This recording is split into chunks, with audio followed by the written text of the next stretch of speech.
canción que me gusta mucho de una cantante cristiana que se llama Al Final. Y dice ella en la canción que todo tiene un propósito, no importa lo que te pase, todo tiene un propósito que el Señor tiene guardado para ti. Y que en alguna oportunidad tú te vas a dar cuenta qué gran gratificación tiene ese propósito en tu vida. Amén, hermanos. Le puse este título, autoritarismo versus la gracia. La siempre trataba el conflicto, decía guerra de los sexos. Las mujeres son de Venus, los hombres de Marte. Pero la verdad las cosas es que sí, es un poco conflictivo el pasaje. Qué bueno que no estoy lleno de feministas, si no me tirarían piedra al final. Pero lo importante acá es que el Señor tiene misericordia de nosotros y lo menciona. Y Pablo lo desglosa de la siguiente manera. Primeramente, vamos a orar al Señor para que nos inspire, para que nos podamos aprender y el Señor esté con nosotros en esta exhortación. Amado Padre Celestial, le damos gracias por su palabra, le damos gracias, amigos amados, por los testimonios, por las canciones, por los coros que hemos cantado, porque le alabamos, Padre Santo, porque estamos llenos de gratitud hacia usted, porque usted siempre se preocupa de nosotros, de cada uno de nosotros. Te pido, Padre, que ahora en este minuto, Padre Santo, en el nombre de Jesús, nos inspire, prepare nuestro corazón, nuestras mentes, para entender este pasaje, para entender este capítulo, mis amados. Ayúdanos, mi Dios, en el nombre de Jesús, a que seamos edificados en esta palabra. Te lo pido en el nombre de Jesús. Amén. Amén. Amén. Pablo, nuestro hermano Pablo, va a abordar un tema importante. En algunos títulos se llama el atraído de las mujeres, en otros títulos se llama el culto público, pero aquí va a hablar Pablo de una situación que es cultural y doctrinal. Y vamos a ver cómo lo edifica. Primeramente, ¿no es cierto?, en el capítulo 11, del 2 al 3, Pablo comienza a su enseñanza que la recalca en la edificación de la iglesia por las cartas que le hace llegar a la iglesia de Corinto. Y él, ¿no es cierto?, recalca en el sentido de que ahí, si acordáis de mí, dice, si acordáis de mí, ¿por qué? Porque él había enviado otras cartas anteriores, donde había también mencionado algunas cosas que sucedían y quería exhortar a la iglesia para que ésta creciera, no para que quedara ahí y que se fuera perjudicando más. Entonces, él primeramente dice, acordaos de mí que yo estoy escribiendo para edificarlos, ¿cierto? Es como si recibiéramos una carta de nuestro obispo y nos diera una carta que nos está exhortando a que podamos ser edificados. Dice, pero quiero que sepáis que Cristo es la cabeza de todo varón y el varón es la cabeza de la mujer y Dios la cabeza de Cristo. Y comienza así tácitamente indicándonos que va a hablar sobre autoridades.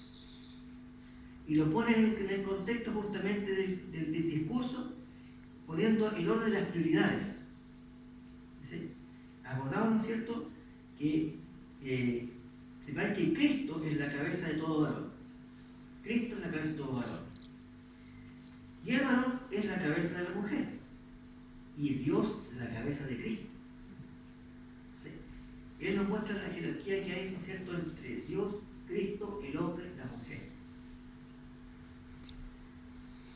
Y luego, ¿no es cierto?, se entremete inmediatamente sobre el tema con respecto a el velo del hombre o el velo de la mujer, más que nada, que tiene que ver con taparse la cabeza. Y la cabeza toma una importancia en este pasaje, que hay que cubrirse la cabeza, que hay que destaparse la cabeza, que la cabeza es. ¿Ya? Entonces, su discurso nos da, como decía, un ordenamiento específico. Y luego, ¿no es cierto?, vemos lo que se introduce aquí en el tiempo de Pablo, que tenemos que meternos también en el contexto cultural en que Pablo está escribiendo, ¿no es cierto? Algunas iglesias hoy en día todavía conservan que la mujer se ponga el velo. Creo que esto se da más en la iglesia católica que en la iglesia evangélica cristiana. Yo conozco una iglesia cristiana evangélica que sí lo hace, que en el culto no puede entrar ninguna mujer, sino entra con el velo. Pues. Pero esto no es un asunto doctrinal, sino es un asunto cultural de ese momento específico de la historia de Pablo. ¿Y por qué esto? Porque la mujer tenía un sometimiento sobre su autoridad, que era el padre de familia, si era soltera, o su marido, que estaba en su casa. Y lógicamente, cuando salía al público, ella se cubría la cabeza para demostrar que estaba bajo autoridad de su padre o de su marido. Entonces, Pablo va indicándonos aquí que el tema de ser o no ser tiene que ver más del ser parecer que el no ser, porque es importante, no solamente el velo te indica una acción, sino que tiene que ser acompañado de una situación en ti, de una disposición de parte tuya hacia un sometimiento mayor. Y vamos a ver por qué. El presentarse en la iglesia, la mujer cuando iba al culto o al culto de oración, ¿no es cierto?, las mujeres iban con su velo. ¿Por qué? Porque lógicamente era lo que yo decía, una autoridad que se presentaba, que estaban bajo autoridad, y también era un acto, ¿no es cierto?, de sometimiento a quien estaba, sea soltero, estaba casada, estaba sometido. Y lógicamente, si estaba casada y era cristiana, se había convertido al Señor, había un sometimiento de parte del Señor, a respetar, ¿no es cierto?, de que ella estaba bajo la autoridad del Señor, de Dios, Cristo, que le había dado su vida por ella. Era una forma de demostrarlo. Entonces, cuando la mujer no se ponía el velo, era un acto de rebeldía, era un acto de contrariedad. Entonces, ¿en qué le ocurrían estas personas que estaban en rebeldía? ¿O quiénes eran las personas que habla Pablo? Dice que si la mujer no se cubre, que se corte también el cabello. Y si le es vergonzoso a la mujer cortarse el cabello o raparse, que se cubra. Hay dos cosas importantes aquí. La mujer que se rapa, que se corta el cabello completamente o parte de su cabello completamente, ¿no es cierto?, también es un símbolo de rebeldía. Pero en esos tiempos culturales que existían en Corinto, recordemos que hay una situación de paganismo griego-romano. Y lógicamente entre el paganismo griego-romano existían diosas que servían en los templos paganos. Y muchas de estas diosas, o muchas de estas señoritas que servían en los templos, se rapaban el pelo porque se ponían pelucas de distintos tipos o adornaban sus cabezas con distintas cosas. Porque el fin, lógicamente, era agradar a su Dios y agradar a los placeres de los hombres que venían a adorar a sus dioses, ahí dentro de ese templo pagano. No obstante a esto, y yo creo que lo dice José Mato, no lo dice la Biblia, yo creo que en este universo, ¿no es cierto?, hay muchas de estas mujeres que quizás alguna se convirtió al Señor y llegó con pelo corto a la oración o a la iglesia, o rapada quizás, y se convirtió al Señor. Y convertir al Señor en sus primeros caminos, como nos pasa a todos, llegamos con costumbres pasadas, con costumbres viejas. Entonces, por eso Pablo está colocando un orden que está explicando el por qué debe hacerlo. Porque si la mujer que se convirtió al Señor fue una mujer que sirvió a los dioses ajenos, y ahora está en la iglesia y dice, bueno, póngase el velo porque así va a estar en sometimiento. No va a ser vergonzoso para ella, sino que va a ser honroso que esté en público con su velo, por una cuestión, ¿no es cierto?, de respeto hacia los demás. Y así ella no demostraba que estaba en rebeldía ni en la iglesia que estaba, o que estaba en rebeldía contra Dios que estaban hablando de él, sino que simplemente era un respeto que se proponía ejecutar en ese lugar. Y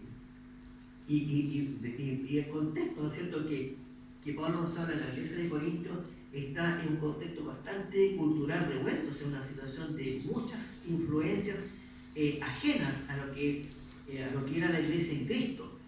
Recordemos que Corinto es una iglesia que está empezando a crecer y que tenía muchas falencias, tenía problemas morales, tenía problemas de autoridad, tenía problemas, como toda iglesia quizás que iba creciendo al Señor, tenían sus dificultades, y Pablo iba marcando el camino cada vez más, que ellos iban comprendiendo y marcando más el camino para que fueran comprendiendo qué era lo que Dios proponía de ellos y qué es lo que el Señor quería como propósito en la vida de cada uno de ellos.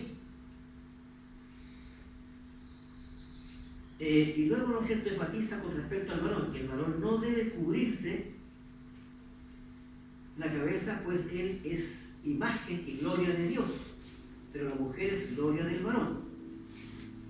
La imagen ¿no es cierto?, del hombre, cuando va al templo, inclusive cuando Jesús mismo llega al templo, ¿no es cierto?, para leer la palabra y le toca a él hablar, él está con el manto sobre su cabeza, y cuando llega al templo se la descubre y abre el rollo, ¿no es cierto?, y habla lo que dice ahí con respecto a que se estaba cumpliendo la profecía. Pero en el hombre es, ¿no es cierto?, el cabello es como dije la palabra exacta, la gloria, en el sentido de que es el varón quien lleva, ¿no es cierto?, la autoridad, que representa, mejor dicho, la autoridad de Cristo en ese minuto de la iglesia, en el matrimonio, ¿no es cierto?, en la casa.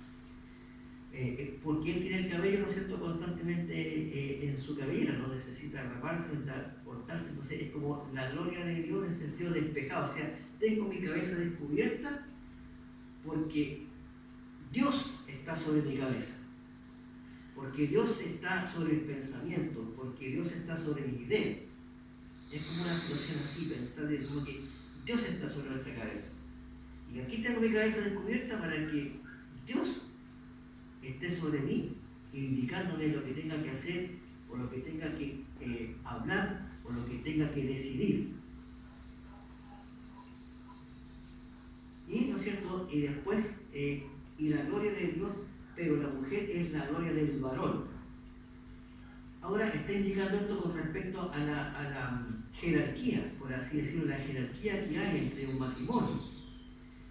Pero no significa eso, sí, no significa de que el varón tiene una tiranía con la mujer, porque tiene una supremacía con la mujer, sino que en un sentido igualitario, en un sentido de ordenamiento simplemente.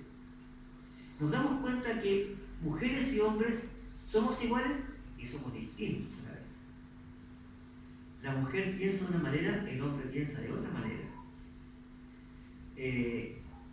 La mujer tiene una perspectiva distinta a la perspectiva del hombre. La mujer es más bifocal, el hombre es más monofocal.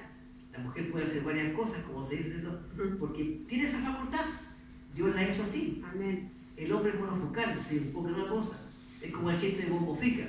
Oye, por favor, cuídame la olla. Y se va y después llega y la olla está toda quemada. Oye, pero yo miré la olla, te tengo un informe. Mira, a los 10 minutos comenzó a derramarse. A los 20 minutos comenzó a derramarse. Yo te cumplí, o sea, ahí está. Y no más porque él se pensó que lo que tenía que hacer era vigilar la olla. Es chistoso, pero a veces es así, funciona así. A mí me ha tocado muchas veces discutir con mi señora por eso, porque, oye, pero yo te dije esto, pero ¿cómo no se te va a ocurrir? Es que no se me ocurrió nomás. Mucha perdón. Y yo me siento como bravo de repente. Pero bueno, somos distintos, somos iguales, pero somos distintos en sí. Y Dios nos hizo así. Así es. Dios nos hizo así. ¿Y por qué nos hizo así? Vamos a ver.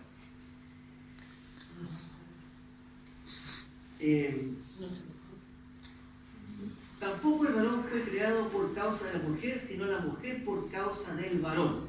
Oh, ¿qué pasa aquí con esto? ¿Qué significa esto?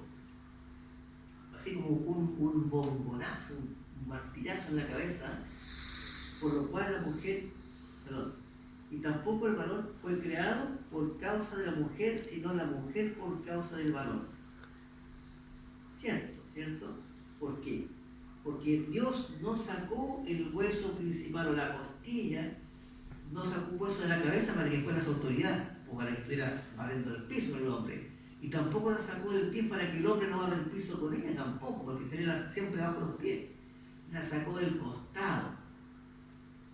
para que sea yo de idónea, para que sean iguales. O sea, tú y yo somos iguales. Aunque Dios te hizo primero a ti, sé, lo reconozco, te hizo primero a ti. Pero porque por causa tuya, por estar solo, me hizo a mí, para ayudarte a ti. Amén. Amén. ¿Cierto? Pero lo que nos deja así un poco locao es el capítulo 8, dice, porque el varón no procede de la mujer, sino la mujer del varón. Cualquier feminista le daría un combo. Pero nosotros que somos de Cristo, quizás nos cuesta entender cómo es posible que el varón no proceda de la mujer, si es la mujer la que lleva la maternidad. ¿A qué se refiere Dios entonces? ¿Qué quiere decir Pablo? ¿Qué nos quiere explicar? A mí también me costó al principio, debo reconocerlo. Me costó, no entendía. Pero después, más o menos cuando estamos, porque estuvimos sin Lucas y todo el día sábado, ayer nosotros con Cristina como a las 3 se cortaron más o menos. Sí. Más o menos como a las 3, y estuvimos como hasta las 10 casi sin luz. Oh. Así que ahí leyendo la Biblia en el teléfono y meditando, y después me di cuenta de qué quiero decir Pablo con esto. Es como una aberración, pero me cayó la teja. Dios me inspiró. Y esto es lo principal. Porque el varón no procede de la mujer, sino la mujer del varón. Hermanos, somos iguales, pero somos distintos en forma. Pero el varón es el que lleva la semilla. ¿Qué fue lo que le dijo Dios a Abraham? De ti haré una gran nación. De ti haré una gran nación. ¿Qué le estaba diciendo? Que él, con su esposa Sara, iban a tener un hijo. De ti, lo dice él, de ti haré una gran nación. Porque Abraham tenía la simiente. En Abraham estaba la información genética de una nación grande. Ahí estaba la información genética. Por eso dice Abraham, de ti haré una gran nación que serán como las arenas del desierto, como las estrellas del cielo. Y Abraham se quedó pero pasmado, pero ¿cómo es esto? Si yo tengo tantos años, mi esposa también ya se cerró su vientre, ya su matriz. ¿De dónde? Y ahí, ¿no es cierto?, la equivocación del hombre pensando ayudar a Dios, entre comillas. Tiene un hijo, tiene a Ismael, erróneamente, pensando que por ahí podría ser porque ya la sierva, ¿no es cierto?, de Sara era más joven. Pero no venía de... A Dios le gusta hacer las cosas a su manera. Y como desea, y a veces que pensando a maneras difíciles, para que entendamos que ahí está la mano de Dios, ahí está la mano de Dios incluida. A cualquiera de nosotros se nos puede cerrar la matriz, y si Dios quiere, la abre nuevamente, porque Él es poderoso. Él es poderoso. Por tanto, ahí está la información. Por eso, porque en el valor está la matriz genética, para que nazcan mujeres y nazcan hombres, mujeres, hombres, que iban a formar una gran nación. Pero también es igualitario e importante la mujer, porque sin la mujer no hay simiente tampoco. Pero lo importante está en que ahí iban a ser una gran nación. Eso es lo que nos quiere decir, de ahí va a ser la nación.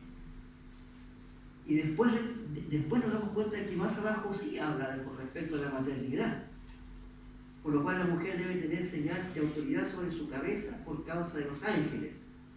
¿Qué significa esto también además? ¿Qué tiene que ver los ángeles dentro de esto también?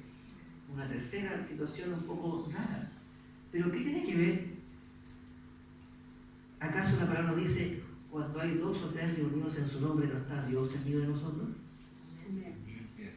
¿Y qué son los ángeles? Son mensajeros de Dios. Y yo no lo veo, pero sí yo creo que hay ángeles acá. Y por respeto a los ángeles, nosotros no hacemos ni cometemos estupideces, porque primeramente está el Señor, venimos a agradar a Dios, a cantarle a Dios, queremos agradecerle a Dios, queremos engrandecer su nombre, darle gracias por lo que nos ha guardado todo el tiempo. Pero justamente porque estamos haciendo esto, hay ángeles aquí que están llevando la gloria al Señor. Es como el rocío que le lleva al altar de Dios de nuestras oraciones, de nuestras canciones, de nuestra alabanza, y va hacia arriba. Entonces, en la iglesia primitiva, le está enseñando a la iglesia, compórtense, porque también hay ángeles aquí que están llevando la alabanza a Dios, compórtense, no graben. ¿Por qué hay ángeles? Significa, está también la presencia de Dios aquí, no olviden eso, está la presencia de Dios, así que no hagamos tonterías, porque a veces en ese tiempo, y lo vamos a ver más adelante, este libro de Corintios tiene mucho de doctrinas y enseñanzas muy especiales, con respecto a tú cuando viene la cena del Señor, cómo la tomaban ellos y cómo tenía que ser. Entonces les va diciendo ahora, están marcando el camino, esto tiene que ser así, orden.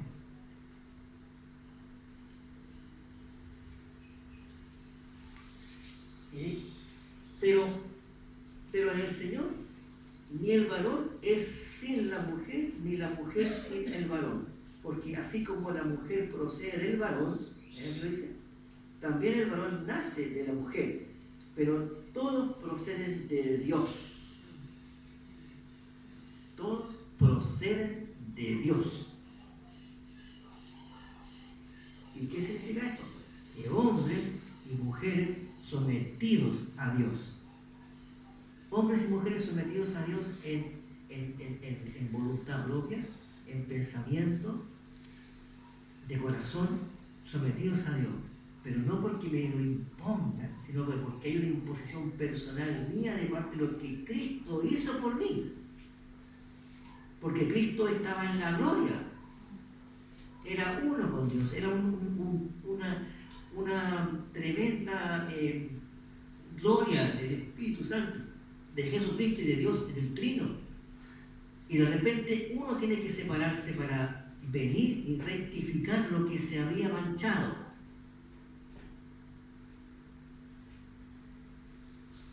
Entonces, por eso dice, ambos somos los que tenemos que proceder del Señor, en el sentido de que Él es la autoridad máxima.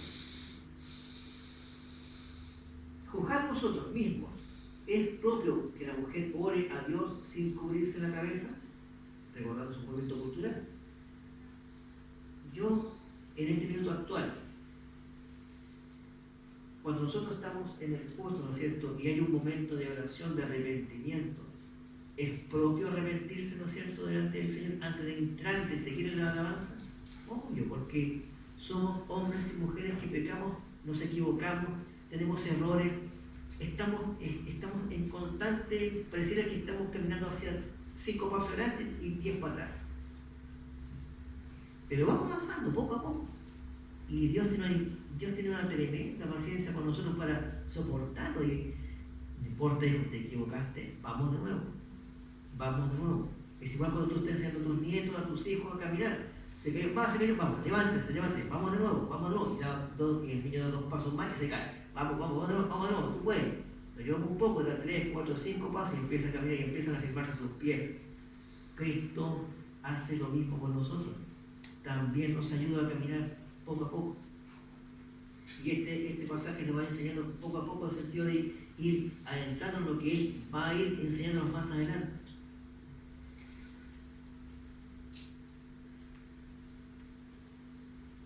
Y la importancia, ¿cierto?, la importancia de esta comunión que existe entre el hombre y la mujer, en el matrimonio, por supuesto, como decíamos que estamos preparando la reunión de matrimonio.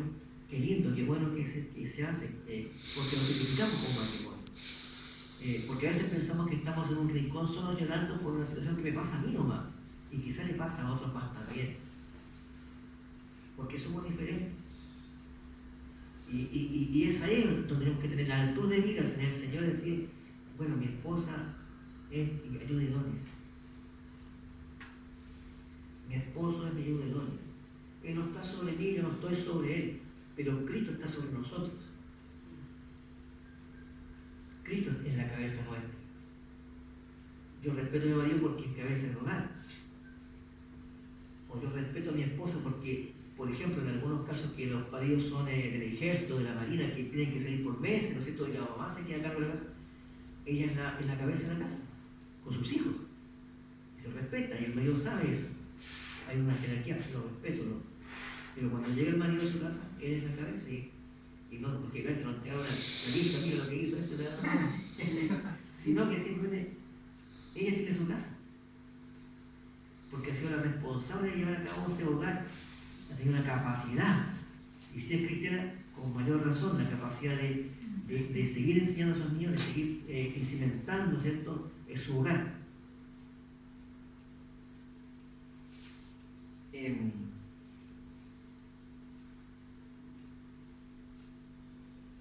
Es importante también que el Señor aquí habla también con respecto cuando las personas no están casadas y tienen pareja. No significa esto que aunque no estén casados y tiene su pareja, no significa que no la respete como esposa. La palabra eso dice que si se une a una mujer ya es una carne con ella, ya es como un matrimonio con ella. Por tanto se debe un respeto, hay un respeto con ella. También tiene la misma autoridad en el sentido de no ser mayor que ella ni ella mayor que él. Son los complementos. Pero tienen que ordenarse dentro de la iglesia para después seguir el conducto regular de su matrimonio. La iglesia, el pastor, los diáconos, las autoridades deben enseñarle que tienen que rectificar su vida en el matrimonio. Que ya esa vida pasada, ¿no es cierto?, si quieren seguir al Señor, ya no deben continuar en esa situación. Tienen que ordenarse. Y eso también le califica a la iglesia como un ordenamiento y para que sigan creciendo juntos en el Señor, para gloria de Dios.